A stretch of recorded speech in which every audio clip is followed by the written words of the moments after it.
chug, chug, chug, chug, chug, chug, chug, chug, chug, chug, Hello everyone, and welcome back to The Wizard Staff. I'm your host Blake. And I'm Guy. And we are two drunk novices who like to talk about EDH. We do drink and swear, so you have been warned. Please drink responsibly while you're playing children's card games.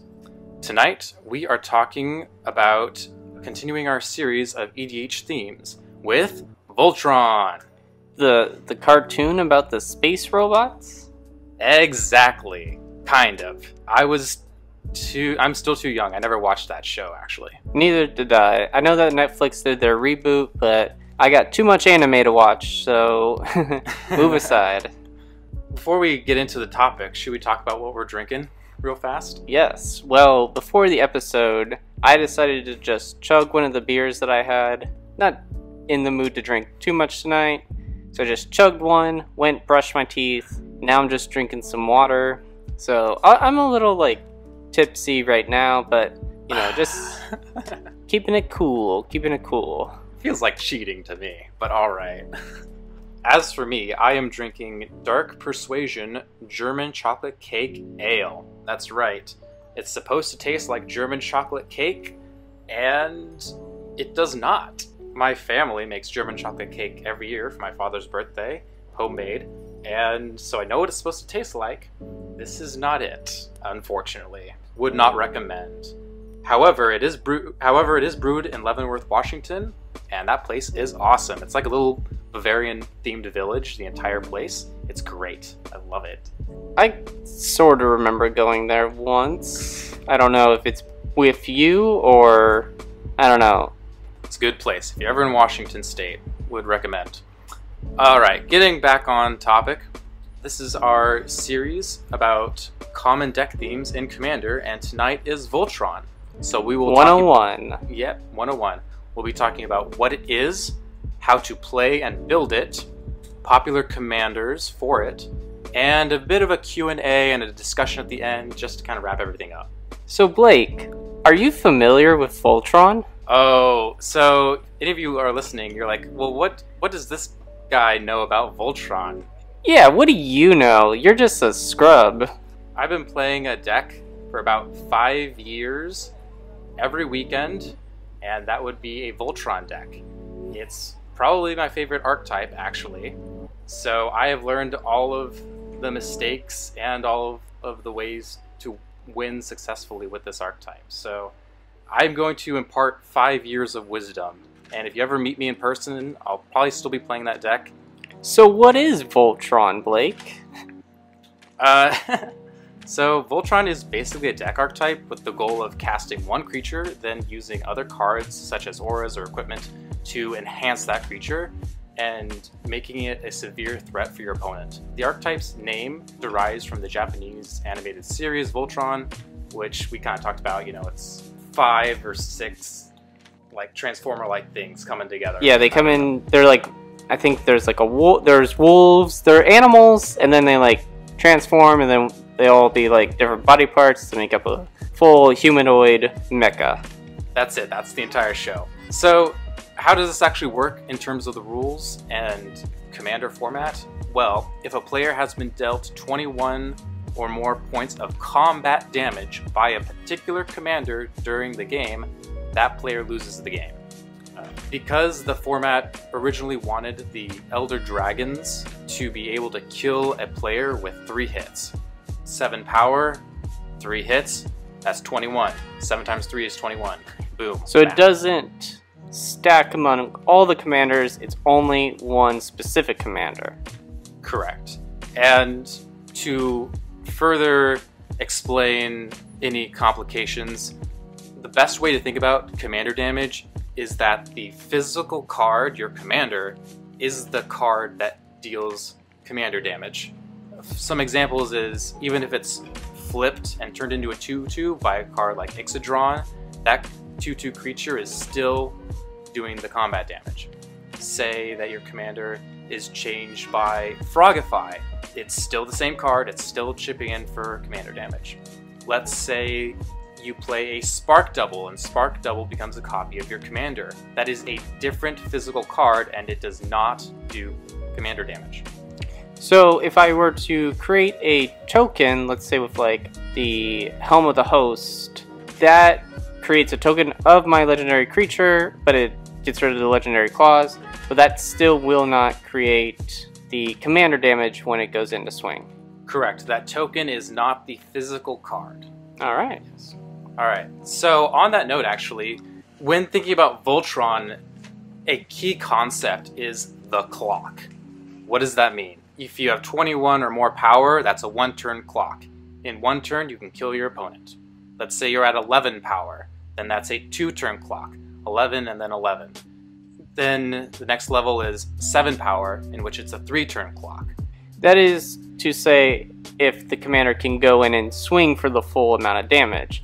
Because even if it is at 21 power, it may not have the evasion that it needs at the time, but if it gets into swing, it might only get like 15.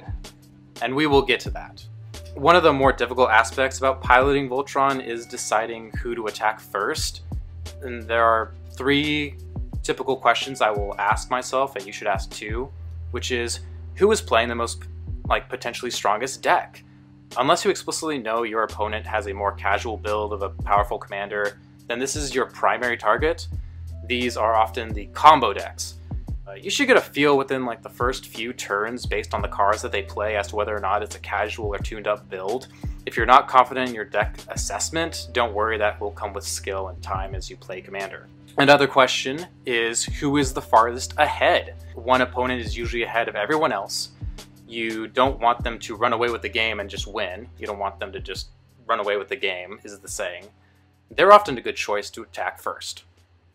And then the one other question that's helpful to ask is, who is likely playing counterspells, wraths, and or mass bounce effects? As I'll explain in a few minutes, these effects completely screw over Voltron tech so hard. This is usually the last thing you want to consider, as letting someone run away with the game / comboing out early is more pressing and important. However, if the game does go normal, then the control player is now the biggest issue. Making a mental list of who you'll kill first, second, and then third is usually done when I'm sculpting my opening hand. It's really helpful. Just as the game plays out, you're not second guessing yourself as much if you just make that first, second, and third kill list order from the very beginning. And that'll come with time and experience. Now you may be sitting there wondering, why is Voltron interesting to certain types of players? What's really interesting in drawing people in? Well, that would be the fact that you can play cards such as Rafik of the Mini or Ural the Miststalker, these commanders that can just swing in for a ton of damage seemingly out of nowhere and just kill your opponents.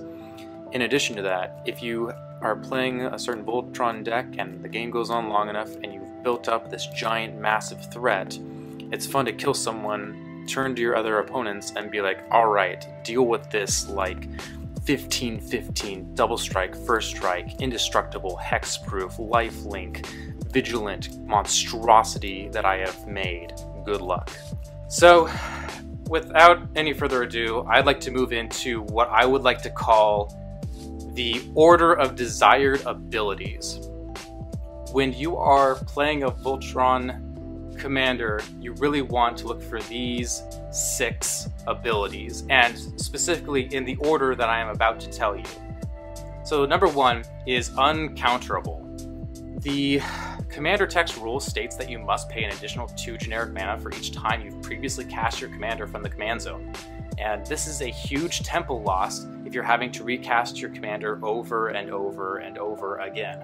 You're going to become so far behind, your opponents are just going to leave you in the dust, and you're just going to lose. So if you play your commander and it immediately gets countered, you're going to have to recast it, and then maybe it'll get countered again, and you're just basically fucked. So we would want to prevent against this. We would either want to be running counter spells, or there's tons of other options. There's Destiny Spinner, Grand Abolisher, Dragon Lord Jermoka, Rhythm of the Wild, Prowling Serpapod, Vexing Shusher.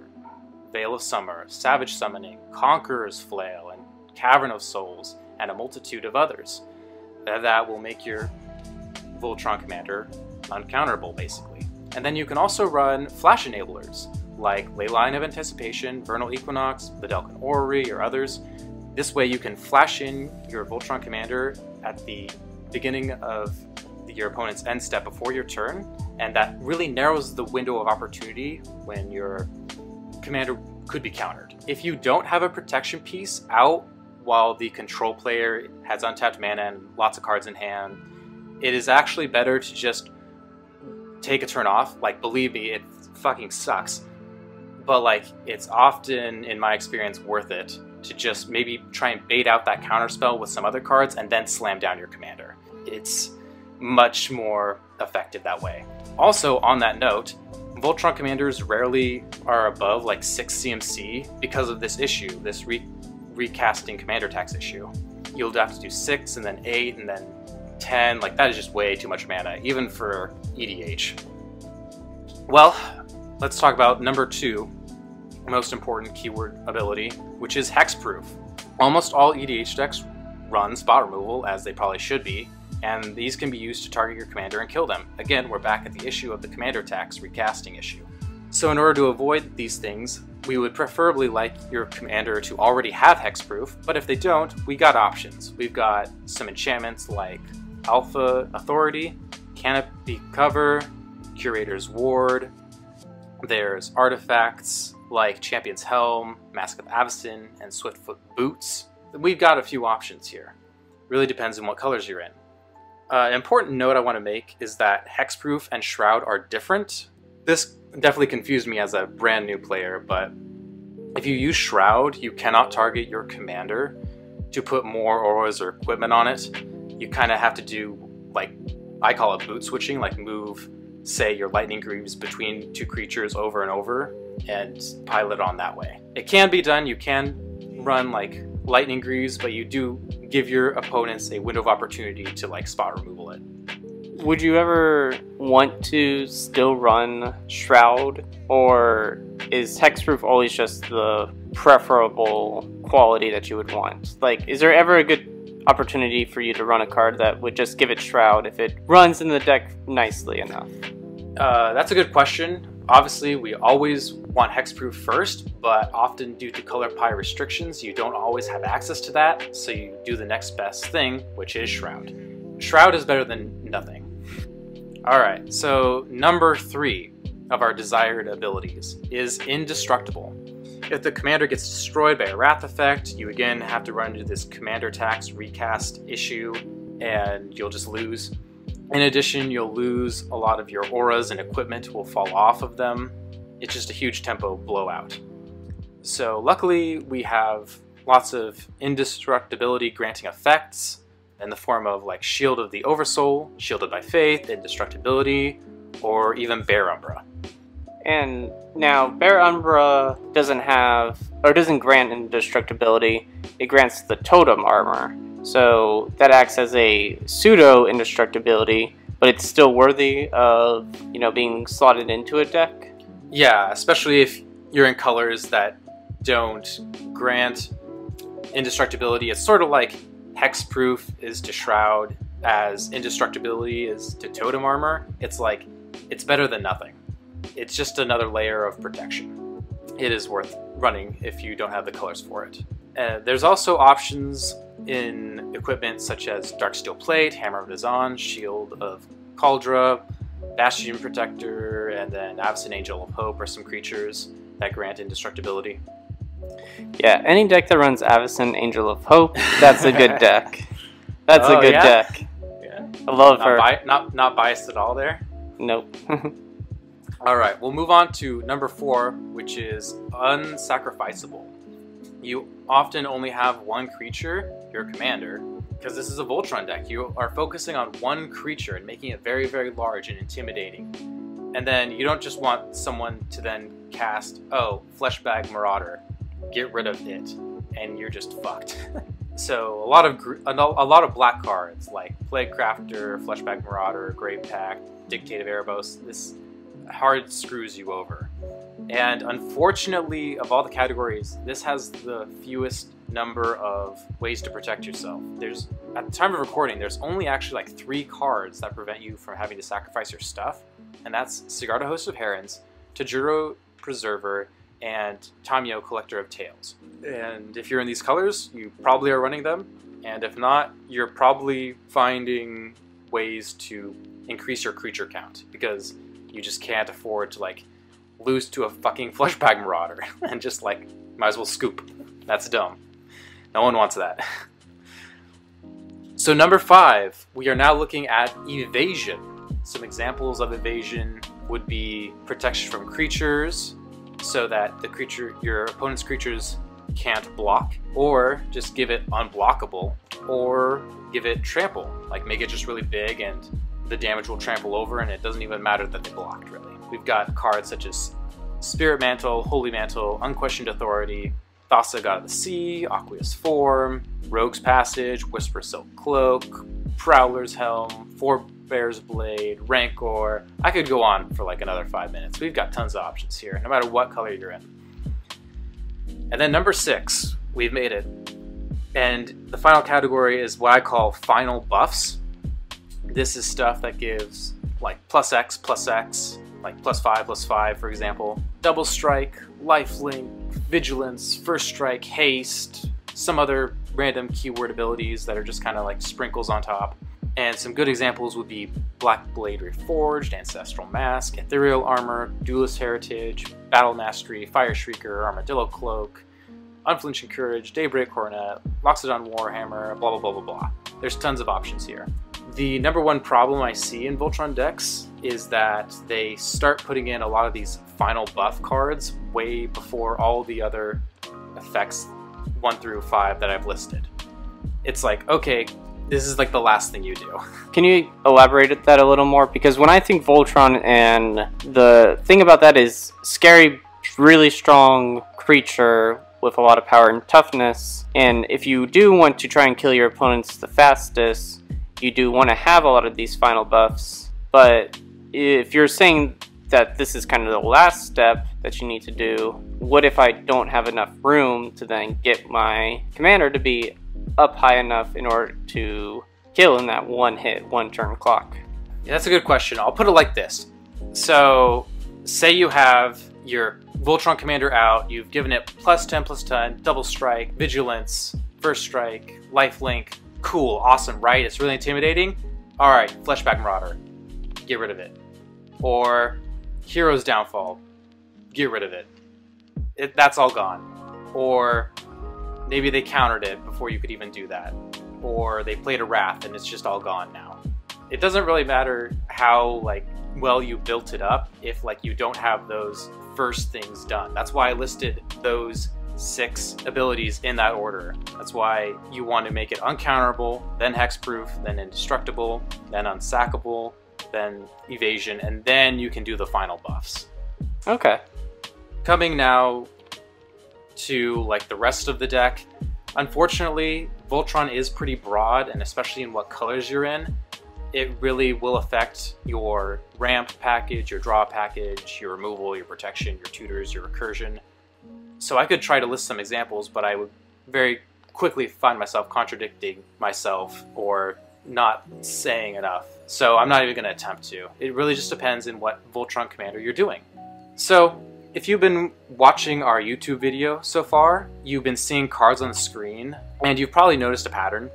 The general Voltron decks are either equipment based or enchantment focused. Usually this is because the cards stick to your creature and you can use them turn after turn after turn as you kill your opponent slowly. Whereas if you say use sorceries or instants, those only stick around for that 1 turn and then go away, and you can't use them the following turns to kill your opponents. Like there's an exception, like an example would be Feather the Redeemed, which can recur those sorceries and instants repeatedly, but like that's the only example I can really think of, and Feather the Redeemed isn't really a Voltron deck, so, but you kind of get my point hopefully. And many support cards that are colored are in green and white, and there's a few in blue and red. Black doesn't have very many Voltron supportive colors, and we'll talk more about that a little bit later as well. I tried to build my Skithrix into a Voltron deck, and I found it actually really difficult because I was just putting a lot of equipment into it, but there was no other good way to like either keep him from being unblockable or some of the qualities that Blake has mentioned. So it definitely seems like Voltron does kind of rely on more than just a monocolor. I'm sure that there are some exceptions, but it definitely seems like it needs the benefits from at least 2 colors in the color pie. You can definitely make certain Voltron decks work even in like monocolors. It's just you might not have all the tools you would like. So I want to now move into the next section, which is the strategies and cards that hurt you.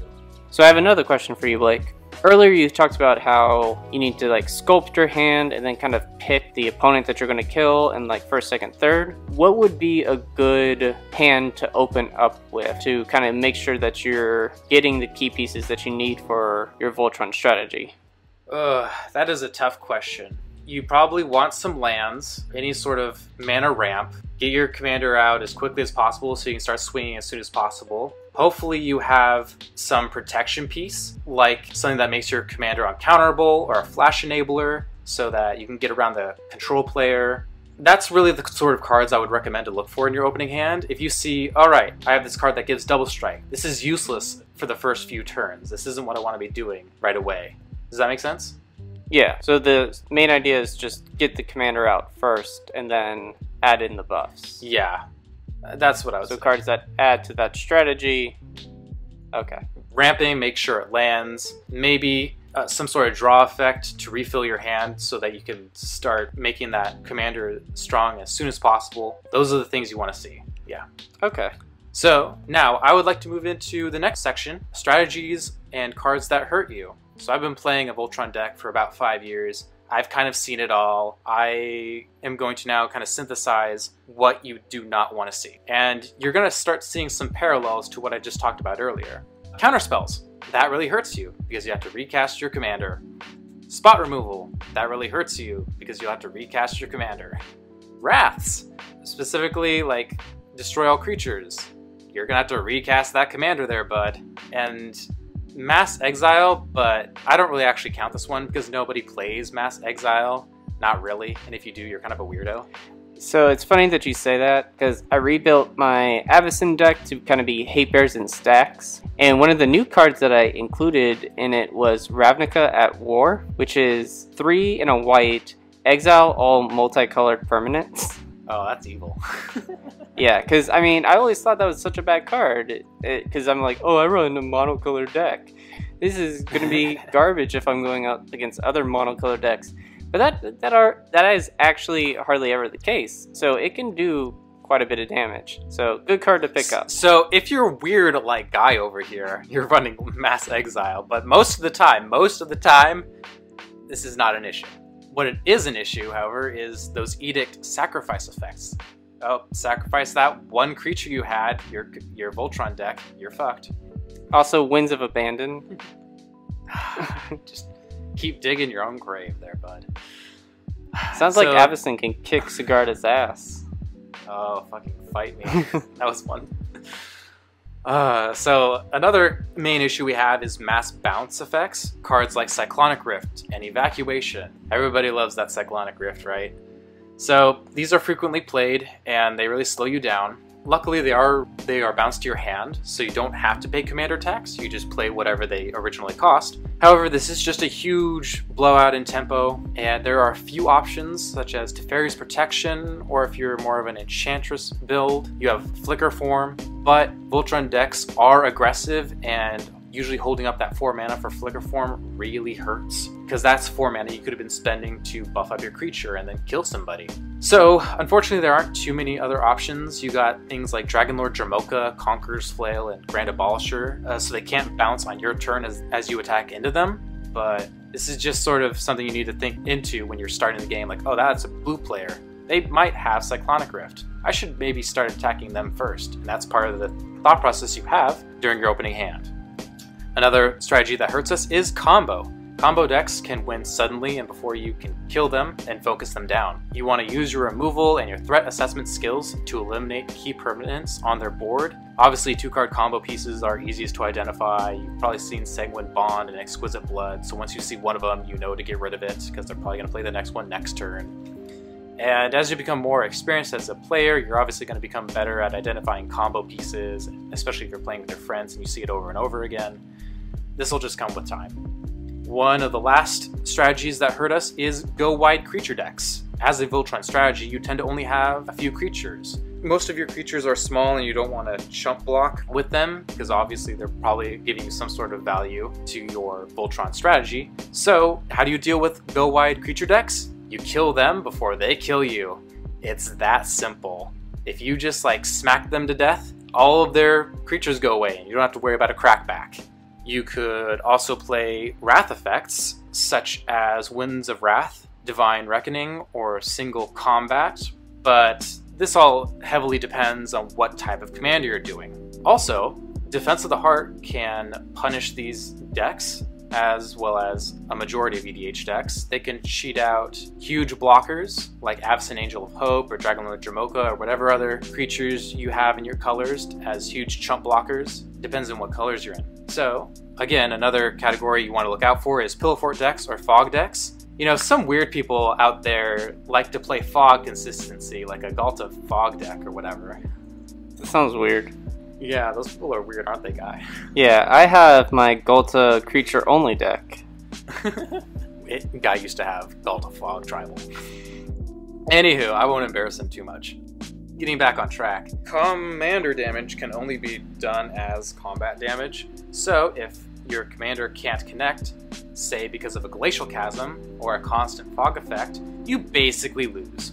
You're just fucked. Therefore, you want to run things like Wasteland and Strip Mine to deal with that Glacial Chasm. And then those are also nice because they can deal with like a Gaia's Cradle or Cabal Coffers, or if someone's going to pop off and win. Dragonlord Jamoka, Conqueror's Flail help you stop instant combat tricks, like if some opponent casts Constant Mists or Teferi's Protection, that can just stop that. And Grand Abolisher can also stop Spore Frog or Spike Weaver Infinite Fog Loops. Anyway, we move on and we talk about hexproof removers. These aren't very common, but every once in a while they'll show up. Cards like Detection Tower, Arcane Lighthouse, Shadow Sphere, Bonds of Mortality, Glaring Spotlight, and Archetype of Endurance. Again, these cards aren't played very often, but they show up every once in a while and they're fucking annoying as hell. So you, again, want to play that Strip Mine, that Wasteland to get rid of that Detection Tower and Arcane Lighthouse. And the rest of the cards I mentioned can usually be dealt with some sort of spot removal, and then that Archetype of Endurance has to be dealt with some sort of Wrath effect or something. There are ways around it. Finally, we come to our last strategy that really hurts us, which is just faster decks. Hopefully, you're having pre-game power level discussions before a game even starts so that you're all kind of on the same page. You want to really avoid pub stomping and leaving players in the dust, and you will lose, and just be an adult about it. Shake their hand, say good game, and move on to the next one. Alright, well, if you're ready, I'd like to move on to common commanders that people build Voltron decks out of. Hit me. Hit me with your best shot. Alright, here we go. Rafik of the Mini. When people think of Voltron, they probably think of Rafik. He's very low to the ground and hits hard and hits fast. You've also got Ural the Miststalker. Also of a similar vibe, he hits really hard, really fast. Love of my life, Sigarda, Host of Herons. She's hex-proof, and she's unsackable, and she is flying, and she's just awesome. There's also Tuvasa the Sunlit, where you just play a bunch of enchantments and buff her up and play a bit more control-y and just win that way. There's also Shu Yun, the Silent Tempest. He can give himself double strike and just be cast really early and start doing damage right away. There's Bruna, Light of Alabaster. She can really cheat out auras onto her that really are really expensive and powerful. Guy, don't you have this deck? Yeah, I did have this deck for a little bit. It wasn't actually something that I found to be super fun. That's fine. I guess the biggest issue for me was just, I don't know, I guess I just didn't like her that much. And actually, yeah, and you're totally entitled to that. Like, I can upsell Voltron as much as it is, and it's awesome. But if you don't have fun with it, by all means, take it apart. But I'm glad you gave it a try and yeah, figured out what you like. Yeah, the one card I would say must-have for that deck is Traumatize. Because that puts half your deck into the graveyard, and if you know what Bruna does, she'll cheat out all of those auras that were put into your graveyard. So if you have like 50 plus cards in your graveyard, you're probably going to have enough things to buff her up to the point where she is either unblockable. There's the one blue enchantment that gives it Infect, which is really good. But yeah, pretty cool. Yeah, she can be built pretty cool. We also have Thrun, the Last Troll. He's uncounterable, he's hexproof, and he's sort of indestructible. He has Regenerate, so he really covers a lot of the requirements that I talked about earlier. Then there's also Kembaka Regent. It's a mono-white commander that wants to be more equipment focused, and using those equipments, you make a bunch of tokens, so you solve the Edict problem. And then we move on to Zergo Helm Smasher, often built sort of as Wrath Tribal, because as he attacks, he becomes indestructible for that turn, and you can do some really funny things. He also just is a baseline like 7 power for less than 7 mana, so it's really powerful. Then we have Narset, Enlightened Master in Jeskai colors. She has hexproof, amazing, and she also has an ability that basically cheats stuff onto her, especially like auras or whatever. And then we also have Geist of Saint Traft, which is one of the few creatures that also has hexproof, and you can play a much more... It's a bit of a weird Voltron deck, but it's a bit more control-y and can get there sometimes. I've played against it, I've lost to it, it works. Then we kind of get to like some more of the discussion end of this podcast, and yeah, I think it would just be a good idea since you're more experienced, and I'm sure that the viewers along the way have, you know, thought of a few questions. And after I looked over the show notes, I definitely had some questions that I definitely want to ask you, since I am trying to also make like a pseudo Voltron deck with Brokos, who was the new Mutate Sultai commander that came out in Ikoria. And I had to end up going with the Infect way just because it was really tough to treat Brokos in the traditional Voltron sense of getting him to be a 21/21. mm-hmm. Just because you have to kind of treat him more as like an enchantment in a way. Yeah. So oftentimes you have to just put him onto something that is going to make it big, but I just found that the easiest way to do that was putting him onto a creature that already has Infect. So he can then swing in for 6, probably like the first turn that you cast him, and then definitely kill someone within 2 turns just by giving creature with Infect, and then you also run a just bunch of stuff that, you know, makes them unblockable. So you said that you tried making a Brokos Voltron deck? Yes, in the traditional sense of trying to make him a 21/21. Okay, I just want to add that you don't know this, but I made a Brokos Voltron deck. I tried to make it completely Voltron, but there just weren't enough. Believe it or not, 100 cards is not enough to fill out the number of effects. I spent like an hour trying, but I just couldn't. You just can't cover all of your edges. So I agree with your decision, Guy, to lean more into the black of your commander and transition more into an Infect build, and think of Brokos more as a aura that gives +6/+6 and trample. Now, Q&A for you, Blake. Okay. What do you think is one of the biggest mistakes you've seen amongst other Voltron players?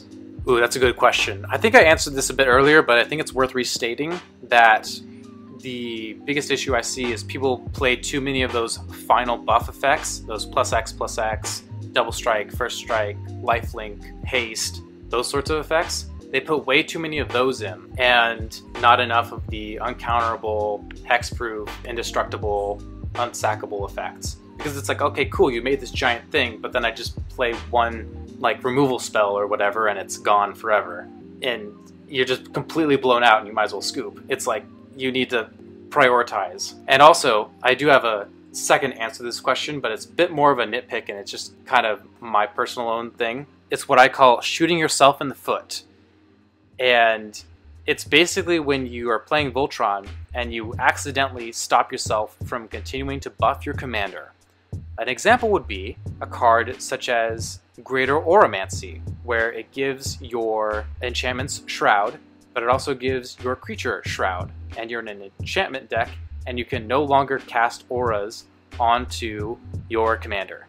And you're basically stuck. You've stopped yourself from continuing to make your Voltron creature stronger and stronger. Another example would be Aspect of Mongoose or Spectra Ward, where you kind of just shoot yourself in the foot. Another example would be you play Sword of Feast and Famine, giving yourself like protection from green and another color. And then you have something like Rishkar's Expertise, and you target your Voltron, but you can't draw the cards because it has protection from green. You just fucked yourself. So you probably don't want to be running a ton of swords in your deck, unless if you are trying to lean really heavily into the artifact aspect of a deck. You could run swords, just be careful that you might fuck yourself when in a situation like that. Same with the other cards that I mentioned. You don't want to fall on your sword. Yeah. So that's just a nitpick that I wanted to kind of get out there, too. Okay. Do you have a opinion on the idea of changing the rule to unify commander damage and increase it to 30? Since the way it works now is each commander deals its own separate commander damage, and that can be kind of tricky to keep track of. So I know that there's been talks of saying, well, why don't we just say commander damage, if you reach 30 from a collective of the commanders, then you die instead. Personally, I'd be fine unifying commander damage, but keep it at 21. That's just my personal opinion. Feel free to disagree with me. Voltron is a strategy that is neither super competitive and overpowered, nor is it super weak and absolutely useless. It's somewhere in the middle, in my opinion. It would make combat more relevant in EDH, and it would make commanders inherently more powerful cards than they already are. It's unlikely to ever happen if we're being real though, and I'm not really going to fight for it too much. However, notably, Mark Rosewater from Wizards of the Coast has stated that if he was in charge of the format, he'd get rid of commander damage, comparing it to mana burn and how it's almost never relevant in a game. And this I would heavily argue against, simply because removing commander damage and it being able to kill someone completely kills an entire archetype within this format. You just killed and gutted at least a dozen or two very popular or semi-popular commanders just by doing that, and I will fight to the death on that. I will keep Voltron part of this game as long as I live. Yeah, and it is kind of still a good way to, keep the life gain strategies in check. I know that that's not something that you see like a ton of, but there definitely can be decks that, get up to the 100 life. I know I've been in a few games like that, and then it's kind of like, oh, do we just scoop because we're not going to collectively be able to take them down? I find it so funny that people are like, oh, someone can gain infinite life, then what do you do? Like, oh, I guess only Voltron can deal with it. It's like, there are other win cons that can deal with infinite life gain, mill them out, create infinite burn and just say you deal one additional burn than what they named, because technically infinite is not technically infinite. They have to say a number. And so it's like, that argument always makes me laugh. Okay. Next question. Even if your commander isn't at the point of hitting with the full 21, would you still recommend swinging to get damage in? That's a pretty good question. If my commander, a 13-13, it's not a 21, do I still swing? Yes. The answer is almost always yes. Voltron decks don't have a plan B. You are literally there to be a giant fucking beat stick and beat people's faces in. If you take a turn off not smacking someone and dealing commander damage, what the hell are you here doing? You're basically giving up the game. You always want to be attacking. I think in my 5 years of playing Voltron, there have only been 5 games where I didn't attack every turn. And it was very, very weird games where I made some sort of weird political deal. And some of those I won, some I didn't. But, that's 5 out of, 400 or, 500 games. You always want to attack. You're Voltron. Always attack. I cannot understate that enough. And so even, let's say creature buff, Voltron, swing in. What qualities do you want to make sure that you have before you start swinging in, if that makes sense? If you just get the commander out as early as you can, and then if it does have haste, do you swing in even if it doesn't have the unblockable or kind of invasions that you need in case if your opponent has something up their sleeve? Probably just like kind of force their hand to like maybe chump block at the very least. Okay. You always want to be swinging. Always want to be swinging. Okay. And then, so the last question that I have for you is, have you ever run into issues where someone will see your commander, know that it is Voltron, and then target you because they find you to be the most threatening? That's a good question. This used to be more of a problem back, I'd say, like maybe 4 years ago from the time of recording. It was kind of referred to as the Rafik problem. Someone would see you playing Rafik, and they're like, oh my god, this commander is going to kill me out of nowhere. Everyone, we need to kill him first. And apparently that was an issue. I don't believe it's as much of an issue as more people have played the game and realized Voltron is much more of a mid-tier strategy in terms of power level. That being said, like maybe you're in a super casual pod and all of your players want to play super casually and your Voltron deck is just slightly stronger than all of them. But no, when I sit down and play, we almost always make sure the commanders are of similar power levels, so no one's like, oh, we all need to gang up on Blake playing Sigarda first. That usually does not happen. It's part of communicating. Okay. And to kind of pick a point out of what you just said, but you don't think that Voltron is like a CEDH or super competitive strategy? No, it's not. Like, if you look at the CEDH meta, like you're playing EDH and you're at the highest level of power level, there's no Voltron decks. If you do, you're probably like, it's kind of a meme. Probably shouldn't be doing it because it's just a strategy that can't get there due to its inherent weaknesses. It is inherently an all-in strategy. There's no plan B. It's all eggs in one basket. There is a single point of failure where it's just too easy to have your legs swept out from under you and you're just done for the rest of the game. As well as the fact that a Voltron deck is inherently a combat-based strategy where you have to kill your opponents one at a time. At the very least, it's going to take 3 turns because you're one-shotting them one at a time. And that is just too slow in terms of competitiveness, and combat is inherently weaker than combo. Okay.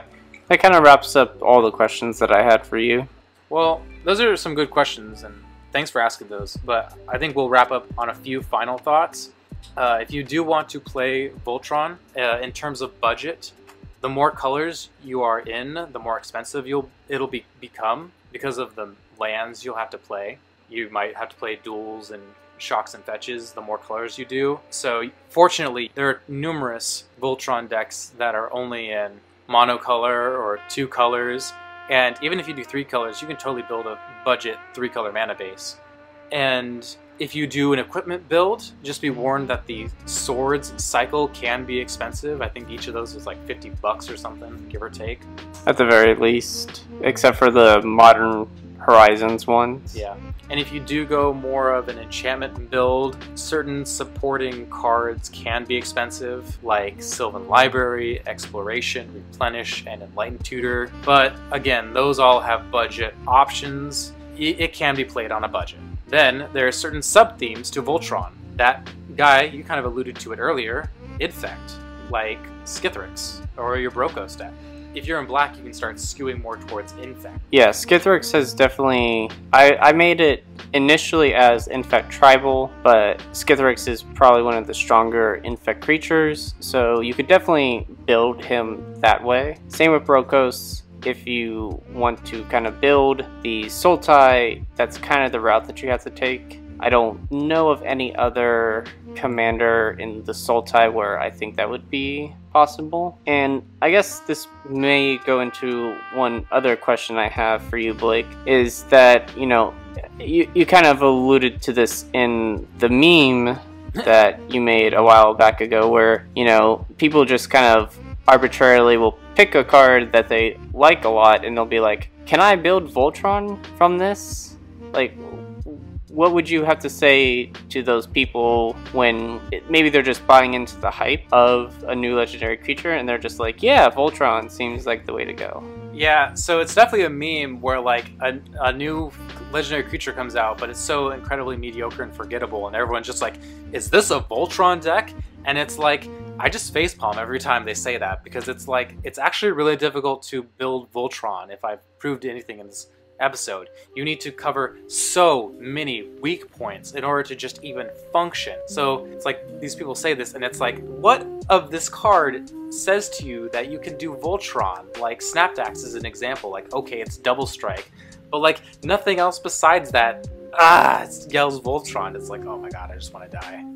Alright, so back to sub-themes. We talked about Infect, and there's also other ones, such as Phage the Untouchable, where she circumvents all the final buffs, because if she deals combat damage to you, it just kills the player. So, but it's still a Voltron deck at heart. You still play all the same beats, the same feeling, the same sort of vibe. There's tons of ways to play Voltron. It's not all the same, and it's not all boring. In fact, that's why I love the archetype. There is great variety even within this theme. Another final thought, Guy, you kind of alluded to it, all those changes. I'll just fight to keep Voltron until the day that I die. It is an important archetype. It's very unique, especially to the Commander format. It's not really something that exists in other formats. And then every once in a while, you'll hear someone say, Commander damage is annoying to keep track of, and it often doesn't matter every game. And I hear you, because like, okay, my 2/2 Commander chips in for you at the very beginning of the game. Do I really have to keep track of that? And to that I say, yes. For the sake of keeping an entire archetype alive, yes. I don't know if maybe this argument could also be made, but you also don't see a mill deck every game, and yet the rule that is worked in is if you don't have cards to draw from your deck, you would lose the game. But it's not like you have to necessarily keep track of that. That doesn't show up in every game, so like, why does it matter that, you know, it sticks around? It's not like... That's a little bit different because like you don't have to like separately keep track of the number of cards you've milled, like Commander damage. But I kind of see what you're trying to do.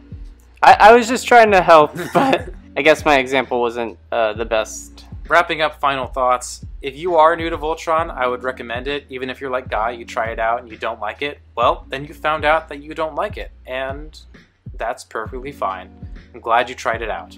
If you are new to Voltron, I'd really recommend Rafik of the Mini, Ural the Miststalker, or Sigarda Host of Herons, because they are probably the most well-known and have a lot of decks built of them, and a lot of deck building websites will give you fairly good recommendations of how to build them. Alright, well, thank you for hearing us out on Voltron 101. If you do like what we have said here tonight and would like to support us, if you're listening over on Spotify or Apple Podcasts, consider going over to our YouTube page and subscribing. It really does help us out. It really helps us to increase the chances of collaborating with others and having our material posted to other sites, as the YouTube subscriber number is a metric that other people look at. Yeah, and so you can find us at the Wizard Staff on YouTube. You can follow us on Twitter and Instagram at WizardStaff101. Send us an email, thewizardstaff101@gmail.com. And yes, you can find us on iTunes, you can find us on Spotify, or anywhere else that you listen to your podcasts. We hope you had a great night. Thank you for listening, and we'll talk to you soon. Peace. Peace.